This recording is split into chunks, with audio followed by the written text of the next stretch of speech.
the bell icon on the YouTube app and never miss मैं Sonu another जाटा और स्वागत करता हूं आपका नए पब्लिक स्कूल के इस YouTube चैनल पर। और दोस्तों आज हम पहली वीडियो बनाने जा रहे हैं टेंसेस की। आप जैसा कि जानते हैं 8th क्लास तक हमारे छोटे छोटे बेसिक्स पहले ही क्लियर हो जाते हैं और 9th क्लास का जो सबसे मोस्ट बेसिक चीज़ है वो है हमारी टेंसेस। तो आप लोगों को कुछ बेसिक चीज़ें बता देता हूँ, फिर उसके बाद हम पहला टेंस पढ़ेंगे, प्रेजेंट इंडेफिनिट टेंस यानी अनिश्चित वर्तमान काल। तो देखते हैं टेंस। तो टेंस यानी काल। टेंस काल 3 प्रकार के होते हैं, present, past and future. Present tense यानी वर्तमान काल, पास्ट टेंस यानी भूतकाल और फ्यूचर टेंस यानी भविष्य काल। ये सब बेसिक सबको पता होते हैं। अब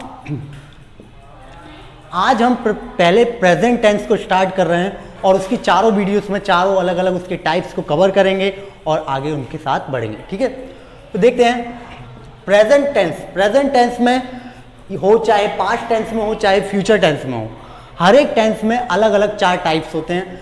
तो वो सेम टाइप्स, ये टाइप्स जो हैं वो सारे के सारे सेम रहेंगे, प्रेजेंट में हो चाहे पास्ट में हो चाहे फ्यूचर में हो।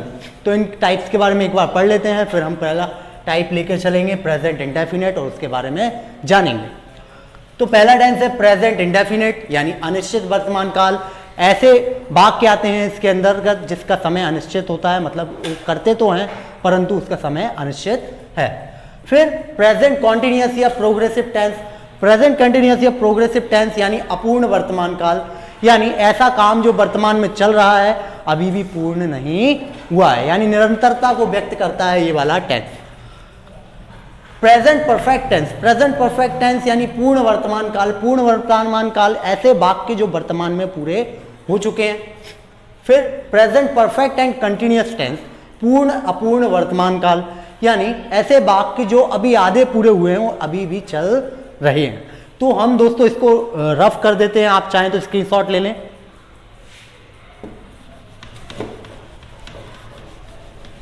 तो दोस्तों हम पहला टेंस लेंगे प्रेजेंट इंडेफिनिट या सिंपल भी बोलते हैं इसको।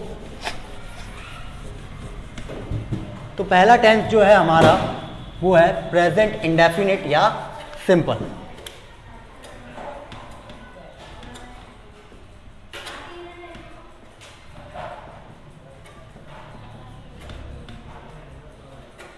प्रेजेंट इंडेफिनिट या सिंपल, जिसे हम कहते हैं अनिश्चित वर्तमान काल।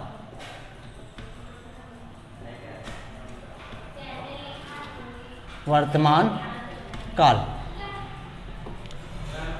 तो अनिश्चित वर्तमान काल, हम किसी भी टेंस को पढ़ने के लिए सबसे पहले उसकी पहचान के बारे में पता होना चाहिए।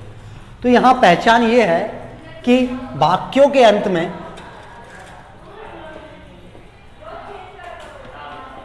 अंत में ता है, ती है या ते है आदि शब्द आते हैं।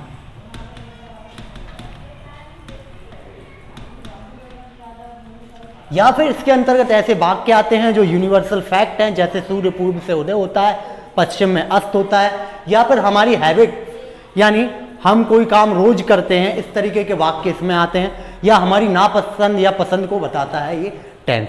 ठीक है, इसके बारे में पढ़ने से पहले हमें 1-2 चीजें और बेसिक्स में पता होना चाहिए कि इस टेंस में ही हमारे सब्जेक्ट्स क्या क्या हो सकते हैं। तो हम देखते हैं ही। तो कुछ बच्चों को प्रॉब्लम ये भी होती है कि भाई उनके हिंदी मीनिंग्स वगैरह पता नहीं होती, तो उसके लिए मैं आपको बता देता हूँ। ही यानी वह, लेकिन ये पुरुष के लिए इस्तेमाल किया जाएगा। शी यानी जो वह सब्जेक्ट में आएगा तो ये स्त्री के लिए इस्तेमाल किया जाएगा। फिर इट ऑलमोस्टली ज़्यादातर बरसात के सेंटेंसेस के लिए हम यूज़ करते हैं। ठीक है, या फिर टाइम के साथ यूज़ करते हैं। ठीक है, नेम किसी का भी नाम हो। फिर I, we, you and they. I, we, you, they. I यानी मैं, वी यानी हम, यू यानी तुम और दे यानी वे। तो इस तरह के सब्जेक्ट्स आएंगे तो हम इंग्लिश में ये वर्ड्स यूज़ किए जाएंगे। ये कुछ ज़्यादातर बच्चों को पता होता है, लेकिन कुछ बहुत ही ज़्यादा बेसिक वाले बच्चे होते हैं उनको ये सब चीज़ें नहीं पता होती, इसलिए मैं बता रहा हूँ आपको। तो अब इस टेंस में ये बात तो ध्यान रखना है कि कुछ बच्चों को प्रॉब्लम ये भी है कि हम वर्ब को कैसे पहचानें। तो अब हिंदी में जो वर्ब है उसको कि भाई हम कैसे पता लगाएं किसी सेंटेंसेस में वर्ब क्या है। तो जैसे मैं एक सेंटेंस आपके लिए लिखता हूं कि राम पत्र लिखता है, राम पत्र लिखता है। तो राम पत्र लिखता है। अब कुछ बच्चों को प्रॉब्लम ये होती है कि इसमें सब्जेक्ट क्या है, इसमें ऑब्जेक्ट क्या है। तो मैं एक बेसिकल कंसेप्ट बताऊंगा हिंदी के थ्रू, हिंदी ग्रामर के थ्रू आपको एक ऐसा कंसेप्ट बताऊंगा जिसके थ्रू आप आसानी से वर्ब को पहचान सकते हैं। तो आपको जैसे मैं कुछ लिख देता हूं, लिख, कर, पढ़, चढ़, इनका कोई मतलब है क्या अकेला? नहीं है। तो हम जानते हैं हिंदी ग्रामर में धातु का मूल रूप ना होता है, यानी हम किसी भी इस तरीके के वर्ड्स में अगर ना लगा देते हैं तो वो वर्ब बन जाती। तो आप देख सकते हैं कि पहचान से पहले, यानी पहचान क्या थी इसकी, ता है, ती है या ते है, इससे पहले जो वर्ड है उसको लिखा और उसके पीछे ना लगा लिया, ये हमारी वर्ब हो गई इसकी टेंस की लिखना। अगर किसी वर्ड में कर के साथ ता जुड़ा हुआ है तो उसके पीछे आप ना लगा लें, करना, ये हमारी वर्ब हो जाएगी। पढ़, पढ़ वर्ड जैसे आपको लिखा है पढ़ता है, पढ़ता है, तो अब आपने देखा ता है जो पहचान है उसको अलग कर लिया, पढ़ के पीछे आपने ना लगा लिया, तो पढ़ना हमारी वर्ब हो गई। इसी तरह से बाकी वर्ब्स को हम पहचान सकते हैं।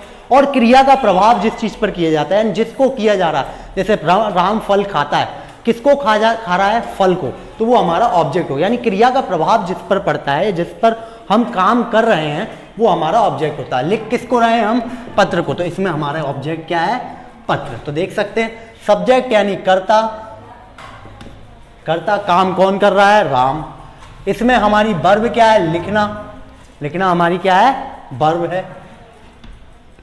और ये पत्र किसको लिख रहे हैं हम? पत्र को, यानी क्रिया का प्रभाव किस पर पड़ रहा है, यानी वर्ब का जो इफेक्ट है वो किस पर पड़ रहा है? पत्र, यानी पत्र को लिख रहे हैं। तो ये लेटर जो पत्र है वो हमारा ऑब्जेक्ट होगा। तो बेसिकली आप ये कुछ बेसिक कंसेप्ट हैं, इनसे आप वर्ब, सब्जेक्ट एंड ऑब्जेक्ट्स को पहचान सकते हैं। इसको मैं रफ कर देता हूं। अब हमारी टेंस की ओर आगे बढ़ते हैं। तो बस आपको कुछ कंसेप्ट्स में याद रखना है, आपको कुछ चीजें, और उससे आप आसानी से इस टेंस के सेंटेंसेस को बनाएंगे। ठीक है, तो देखते हैं कि अगर आपको सब्जेक्ट में ही, शी, इट और नेम, या फिर कोई सब्जेक्ट सिंगुलर है, कोई भी चीज सिंगुलर है, सिंगुलर सब्जेक्ट्स के साथ आप क्या लगाएंगे? वर्ब की फर्स्ट फॉर्म में एस या ईएस और आईईएस। अगर आपको अफर्मेटिव सेंटेंसेस बनाना है, अगर इनमें से कोई सब्जेक्ट है तो आप वर्ब की फर्स्ट फॉर्म के साथ एस, ईएस या आईईएस लगाएंगे। और नेगेटिव, इंटेरोगेटिव वगैरह कभी भी बिना सहायक क्रिया यानी हेल्प वर्ब के बन नहीं सकते हैं। इसलिए इस तरीके के सब्जेक्ट अगर इस टेंस में आएंगे तो हम हेल्पिंग वर्ब क्या लगाएंगे? डज। तो हम हेल्पिंग वर्ब क्या लगाएंगे? डज। अगर इनके अलावा I, we, you, they and plural कोई भी चीज आपके सब्जेक्ट्स में आती है तो आप वर्ब की फर्स्ट फॉर्म लगाएंगे। सब्जेक्ट के जस्ट बाद आप इस सेंटेंस में वर्ब की फर्स्ट फॉर्म लगाएंगे, ऐसे यस नहीं लगाएंगे। और नेगेटिव, इंटेरोगेटिव वगैरह सेंटेंसेस बनाने के लिए आप इसमें हेल्पिंग वर्ब डू का यूज करेंगे। तो ये मोस्टली बेसिक कंसेप्ट है, इसके बारे में आपको याद है तो आप इस टेंस को आराम से बना पाएंगे। एक तो हमें ये याद रखना है कि इसकी पहचान क्या है और किस सब्जेक्ट के साथ किस तरह की वर्ब और किस तरह की हेल्पिंग वर्ब यूज करना है। यही पूरा टेंस का कंसेप्ट है। पूरे के पूरे 12 टेंसेस, इन्हीं चीजों को याद रखने से आप आराम से याद रख सकते हैं। तो अब दोस्तों हम एक सेंटेंस बनाते हैं। अब सेंटेंसेस 4 प्रकार से होते हैं, आपको बेसिकली पता होगा। जैसे नॉर्मल सेंटेंस है वो अफर्मेटिव, नहीं वाला वाक्य है वो नेगेटिव। अगर आपको क्या करके आगे लगाकर क्वेश्चन पूछा गया तो वो क्या कहलाएगा? Interrogative sentence. और आपको आगे क्या और बीच में नहीं जोड़कर सेंटेंस दिया गया है तो आपका अफर्मेटिव एंड नेगेटिव। तो पहला सेंटेंस हम लेते हैं, बहुत ही सिंपल सा सेंटेंस लेते हैं। वह पत्र लिखता है, वह पत्र लिखता है।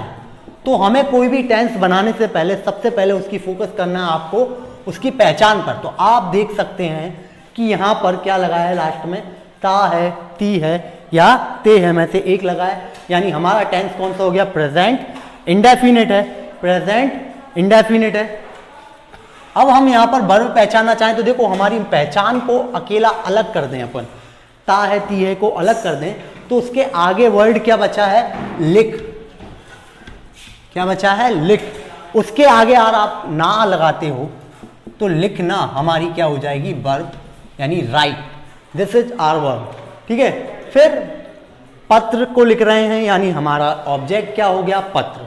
तो अब हम अफर्मेटिव सेंटेंस का एक फॉर्मेशन याद रखेंगे कि सबसे पहले आपको सब्जेक्ट लेना है, फिर सब्जेक्ट के अकॉर्डिंग या तो वर्ब की फर्स्ट फॉर्म आएगी या फर्स्ट फॉर्म में एस, ई एस या आई ई एस आएगा अफर्मेटिव सेंटेंस में। ये हमारा अफर्मेटिव सेंटेंस है। फिर object then other words, object then other words. तो देखें सबसे पहले हमारा सब्जेक्ट वह पत्र लिखता है, लिखती नहीं है, वह पत्र लिखता है, यानी लड़का है, यानी पुल्लिंग के लिए वह वर्ड जब सब्जेक्ट में आता है तो अभी आपको बताया था सब्जेक्ट क्या लगाएंगे हम, ही। तो हमारा सब्जेक्ट क्या हो गया, ही। तो हम देख रहे हैं कि ये सब्जेक्ट यहाँ आ रहा है, यानी इस तरह के सब्जेक्ट कोई हो, he, she, it, name, singular name हो और नेम के साथ सिंगुलर नेम हो, तो वर्ब की फर्स्ट फॉर्म में एस, ई एस या आई ई एस लगाते हैं। तो आप देख सकते हैं वर्ब क्या है हमारी, राइट, वर्ब क्या है हमारी, राइट।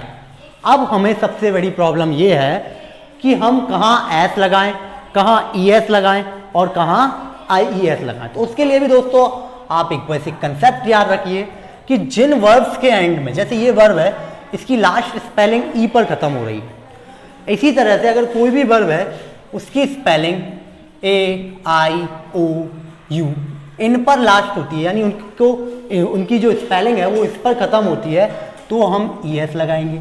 इसके अलावा S S, S H, C H, double X, double Z, X Z, इस तरह की अगर वर्ब में स्पेलिंग है लास्ट में तो भी हम क्या लगाएंगे, वर्ब की फर्स्ट फॉर्म में ई एस, ठीक है, वर्ब की फर्स्ट फॉर्म में ई एस लगाएंगे। फिर अगर इनके अलावा जैसे कोई वर्ड कॉन्सोनेंट है लास्ट में बाय आ रहा है, जैसे फ्लाई, क्राई, ट्राई एक्सेट्रा, ये वर्ब्स होती हैं, जिन वर्ब्स के लास्ट में बाय आ रहा है अगर उससे पहले कॉन्सोनेंट है, कॉन्सोनेंट यानी व्यंजन, कॉन्सोनेंट यानी व्यंजन वर्ड है, यानी ए, ई, आई, ओ, यू को छोड़कर कोई वर्ड आ रहा है, तो हम उस बाय को हटाकर क्या लगाएंगे, आई ई एस। जैसे हमने यहाँ वाई हटाया तो फ्लाई में आई ई एस लगा दी। फिर क्राई, क्राई में भी हमने देखा कि बाय है लास्ट में और उससे पहले कोई कॉन्सोनेंट आ रहा है, तो बाय से पहले क्या लगा दिया, बाय को हटाकर आई ई एस। इसी तरह से ट्राई में आप देख सकते हैं वाई है लास्ट में और उससे पहले कॉन्सोनेंट आ रहा है, तो हम ट्राई में क्या लगा देंगे, ट्राइस। तो ये बेसिक कंसेप्ट है, एस, ई एस या आई ई एस। अब इनके अलावा कुछ भी आ जाए, बाकी सब में आपको क्या लगाना है, सिर्फ एस, बाकी में सिर्फ क्या लगाना है आपको, एस लगाना है। तो बस ये कंसेप्ट ध्यान रखना है आपको, एस, ई एस या आई एस लगाने में आप इस टेंस के अफर्मेटिव सेंटेंसेस को बड़े इजीली बना पाएंगे। तो देखें जरा, हमने देखा लास्ट में क्या आ रहा है, ई, इनमें से कोई वर्ड है क्या, नहीं है, लास्ट में बाय भी नहीं आ रहा, तो हम समझ चुके हैं कि ई एस या आई ई एस तो नहीं लगेगा, क्या लगेगा, सिर्फ एस। तो हमने राइट में क्या लगा दी, एस। तो ही राइट्स, फिर क्या लिखता है वो, letter, he writes a letter. तो ये आर्टिकल्स पढ़ेंगे तो हम प्रैक्टिकली नॉर्मली हम प्रैक्टिस में आ जाता है तो ये आ वगैरह लगा देते हैं, लेकिन किस प्रकार लगता है हम आर्टिकल्स वगैरह पढ़ेंगे तो डिटेल में समझ लेंगे, ठीक है। तो वह पत्र लिखता है, he writes a letter, he writes a letter. अब अगर मैं एक और सेंटेंस लेता हूं, नेगेटिव सेंटेंस लेते हैं, तो जैसे इसी को नेगेटिव बनाए हम, वह पत्र नहीं लिखता है, वह पत्र नहीं लिखता है, वह पत्र नहीं लिखता है। तो आपने देखा बीच में क्या आ गया, नहीं, यानी नेगेटिविटी, यानी नेगेटिव सेंटेंस, नकारात्मक वाक्य एक तरीके से।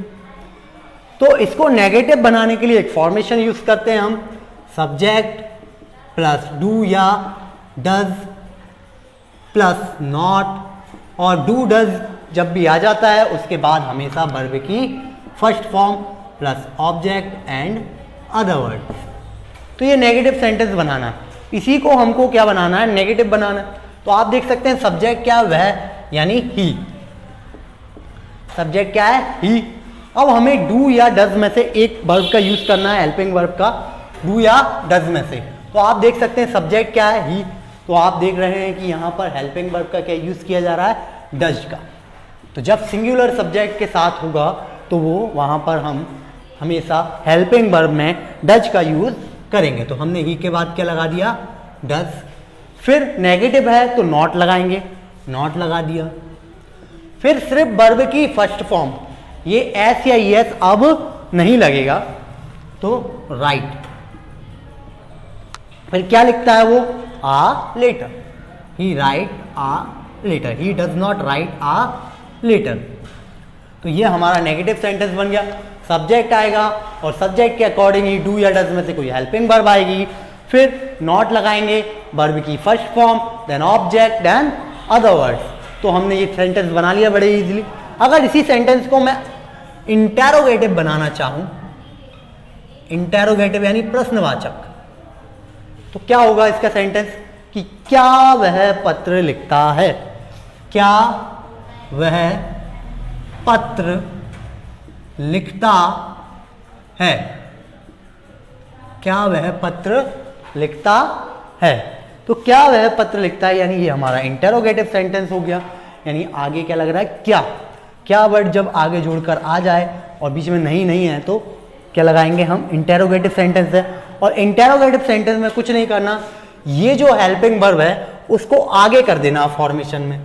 तो डू या डज सबसे पहले आएगा, फिर आएगा हमारा सब्जेक्ट, फिर अगर यहां पर नहीं लगा होता तो हम नॉट लगाते, नहीं तो क्या करेंगे हम, सिर्फ वर्ब की first form, then object and other word. और जब प्रश्नवाचक वाक्य है यानी इंटेरोगेटिव सेंटेंस है तो हम क्वेश्चन मार्क अवश्य लगाएंगे।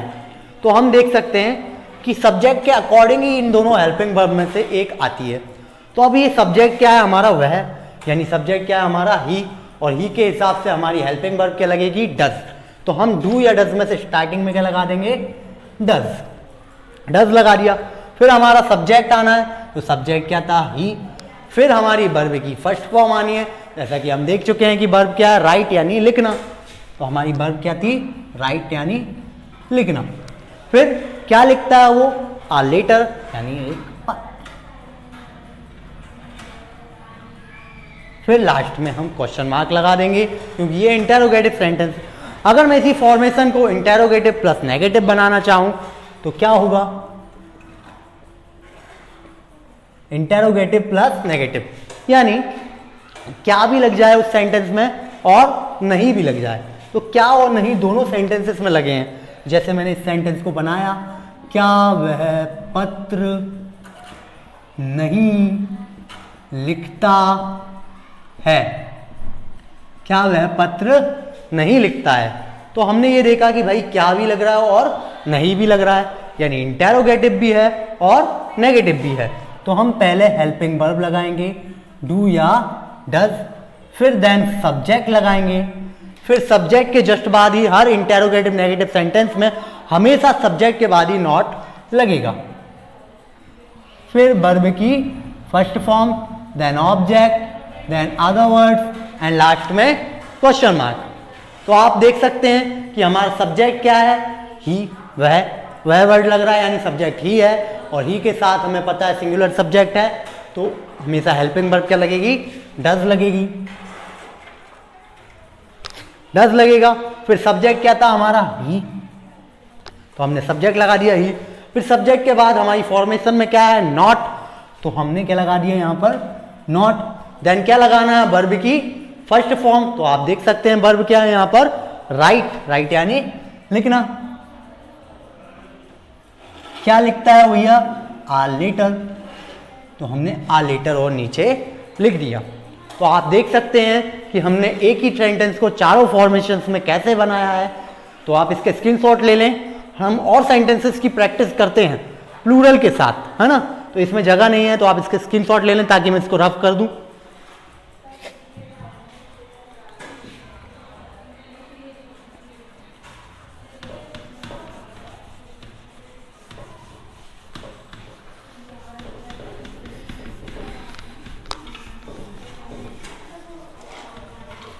अब आप देख सकते हैं यहाँ पर हम कई सारे अफर्मेटिव सेंटेंसेस की ही प्रैक्टिस करते हैं ताकि आपको इजीली समझ में आ जाए। अगर मैं इस सेंटेंस को ऐसा कर देता हूं कि तुम रोज नाश्ता करते हो, तुम रोज नाश्ता करते हो, तो यहां पर आपको साफ साफ वर्ब समझ में आ रही है कि नाश्ता करना हमारी क्या है, वर्ब है। जब भी हम चाय नाश्ता या कॉफी की बात करते हैं, ना ही ईट लगता है उन्हें खाने पीने के लिए और ना ही ड्रिंक लगता है, हमेशा हम वर्ब यूज करते हैं टेक, और आजकल स्टैंडर्ड फॉर्म में हैव का यूज भी किया जा रहा है। तो लेकिन हम मोस्टली अभी टेक ही यूज करेंगे क्योंकि बेसिक लैंग्वेज में हम सीख रहे हैं टेंसेस को। तो यहाँ पर जो वर्ब है वो है टेक। टेक का मतलब होता है लेना, इसलिए करते हैं यूज क्योंकि हल्की मात्रा में ही हम क्या करते हैं, नाश्ता या चाय को लेते हैं, है ना, इसलिए हम टेक वर्ब का यूज करते हैं। बाल्टी भरकर कोई चाय या नाश्ता तो नहीं करता है, इसलिए थोड़ी मात्रा में लेना, इसलिए इसके लिए हम क्या यूज करेंगे, टेक वर्ब का यूज करेंगे। और क्या कर रहे हैं, नाश्ते को हमें पता है कि ब्रेकफास्ट, यानी नाश्ते को क्या कहते हैं, ब्रेकफास्ट। तो हम देख सकते हैं सबसे पहले क्या आना है, सब्जेक्ट। सब्जेक्ट यानी तुमको हम इंग्लिश में कहते हैं यू, ठीक है। फिर वर्ब की फर्स्ट फॉर्म या फर्स्ट फॉर्म के साथ एस या ई एस, वर्ब की फर्स्ट फॉर्म और फर्स्ट फॉर्म के साथ एस या ई एस। तो आप देख सकते हैं सब्जेक्ट क्या है, यू, यानी एक प्लूरल सब्जेक्ट में आता है तो सिर्फ वर्ब की फर्स्ट फॉर्म, और वर्ब हमारी क्या है, टेक। तो यू टेक। अब क्या करते हैं वो भैया, नाश्ता यानी ब्रेकफास्ट, ये हमारा क्या हो गया, ऑब्जेक्ट हो गया। अब आपने देख लिया कि सब्जेक्ट हो गई, वर्ब हो गई, ऑब्जेक्ट हो गया। अब जितना भी बचा कुचा चीज होती है वो सारे हम अदर वर्ड्स में ले लेते हैं। कब करता है, कहाँ करता है, कैसे करता है, ये सब चीजें हम अदर वर्ड्स में ले लेंगे। तो रोज के लिए कर सकते हैं, डेली कर सकते हैं या एवरीडे कर सकते हैं, तो हम लिख देते हैं डेली, ठीक है। You take breakfast daily. हम एक और सेंटेंस ले लेते हैं अफर्मेटिव के लिए, फिर उसके बाद हम नेगेटिव के कुछ प्रैक्टिस करेंगे। तो अफर्मेटिव सेंटेंस में हम एक और सेंटेंस ले लेते हैं कि जैसे वे आम पसंद करते हैं, आम पसंद करते हैं, तो वे आम पसंद करते हैं। मैंने कहा था किसी पसंद या नापसंद बताने के लिए भी प्रेजेंट इंडेफिनिट टेंस का यूज किया जाता है। और हम देख सकते हैं कि ये अफर्मेटिव है क्योंकि इसमें ना ही नहीं जुड़ रहा है और ना ही क्या जुड़ रहा है। तो आप देख सकते हैं अफर्मेटिव सेंटेंस में सबसे पहले क्या आएगा, सब्जेक्ट आएगा। सब्जेक्ट क्या है हमारा, दे।